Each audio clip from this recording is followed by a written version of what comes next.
Deer listeners, আসসালামু আলাইকুম রহমতুল্লাহ। গত ক্লাসে আমরা আই ওয়ান্ট টু দিয়ে বাক্য তৈরি করে শিখেছি আই ওয়ান্ট টু প্লে। এখন সেই আই ওয়ান্ট টু প্লে দিয়ে আমরা কী কী করতে পারি, কী কী খেলা যুক্ত করতে পারি সেটা আমরা দেখব এখন। যেমন এখানে দেখো, আই ওয়ান্ট প্লে ক্রিকেট, আমি ক্রিকেট খেলতে চাই। আই ওয়ান্ট প্লে ফুটবল, আমি ফুটবল খেলতে চাই। আই ওয়ান্ট প্লে ব্যাডমিন্টন, আমি ব্যাডমিন্টন খেলতে চাই। আই ওয়ান্ট প্লে ভলিবল, আমি ভলিবল খেলতে চাই। ঠিক সেরকমভাবে গো দিয়ে শিখব। I want go to school, আমি বিদ্যালয়ে যেতে চাই। I want go to market, আমি বাজারে যেতে চাই। I want go to the park, আমি পার্কে যেতে চাই। I want go to Dhaka, আমি ঢাকায় যেতে চাই। I want go to Bogura, আমি বগুড়ায় যেতে চাই। I want go to the zoo, আমি চিড়িয়াখানায় যেতে চাই।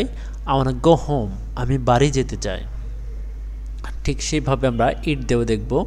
ইট, আই ওয়ান্ট ইট রাইস, আমি ভাত খেতে চাই। আই ওয়ান্ট ইট ব্রেড, আমি রুটি খেতে চাই। আই ওয়ান্ট ইট বানানা, আমি কলা খেতে চাই। আই ওয়ান্ট ইট অ্যাপল, আমি আপেল খেতে চাই। I want it fried egg, আমি ডিম ভাজি খেতে চাই। I want it fish fry, আমি মাছ ভাজি খেতে চাই। আই ওয়ান্ট ইট বিফ, আমি গরুর মাংস খেতে চাই। আই ওয়ান্ট ইট চিকেন, আমি মুরগির মাংস খেতে চাই। এবার নো দিয়ে শিখব। নো মানে হলো জানা। I want know about that book, আমি ওই বই সম্পর্কে জানতে চাই। I want know about the forest, আমি বনটি সম্পর্কে জানতে চাই। I want know about the Jamuna bridge, আমি যমুনা ব্রিজ সম্পর্কে জানতে চাই। I want know about the school, আমি বিদ্যালয়টি সম্পর্কে জানতে চাই। আজকে এই পর্যন্তই। সবাই ভালো থেকো, সুস্থ থেকো। আল্লাহ হাফেজ।